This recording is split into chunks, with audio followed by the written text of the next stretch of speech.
Yaxşı, bu qalxozun böyüyü, baş biləni kim olacaq? Sədri cəmaat özü seçməlidir. Biz Salihi təklif eləyirik. Ay kişi, gördünüz? Qal mükəmməldir. Gör nə deyir, qocalıb. Gör belə, kəpirdir belə baxır. Qoyun görək. Əvvəl fəz tapmasın qara gözlərinə. Bu qalxozdan bir şey çıxmayacaq. Nə oldu Kərbəlayı? Yazıldın?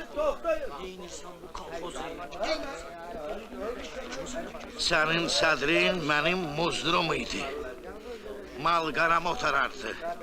Elə sənin özün dəyirmanda dənimi üydərdin. Necə yadından çıxdı? Kərbəlayı. Vaxt vardı sənin qılıncının qəbzəsi də kəsildi. Keçdi o dövran. Atan mənim qapımın nökəri idi. Süfrəmin artığı ilə böyümüsən. Nə xoruzlanırsan, nə tez qudurdun belə.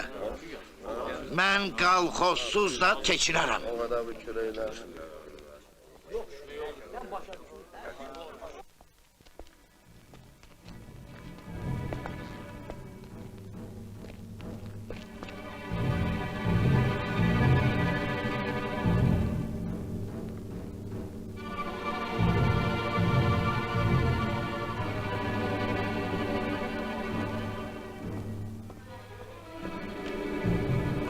Bismillah.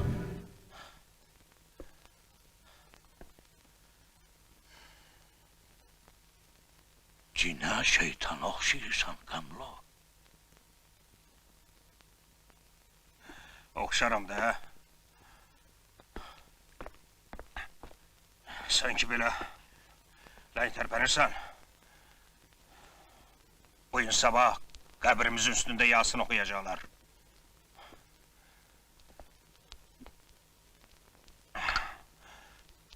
Məşhəd Şəmili göndərdilər o dünyaya. Kimi? Məşəd Cəmili? Bəli, Məşhəd Şəmili. Niyə durumsan? Nəyi gözləyirsən? Gözləyirsən ki, gəlib yaxalasınlar. Ondan sonra ayılasan? Onun günahı nə idi? Heç nə. Biraz mal-qarası, yarım ilxatı vardı. Adını qoydular Qulaq. Nə? Qulaq, qulaqlayıb göndərdilər o dünyaya. Dünən köhnə təpədə qırmızı ulduzlar güllələdilər. Gəldim səni xəbərdar edeyim. İndi növbə sənindir, Kərbəlayı.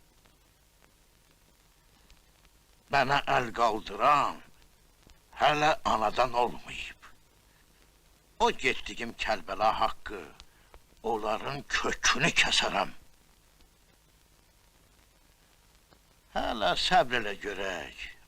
O qalxoz-malxoz oyununun axırı necə qutaracaq?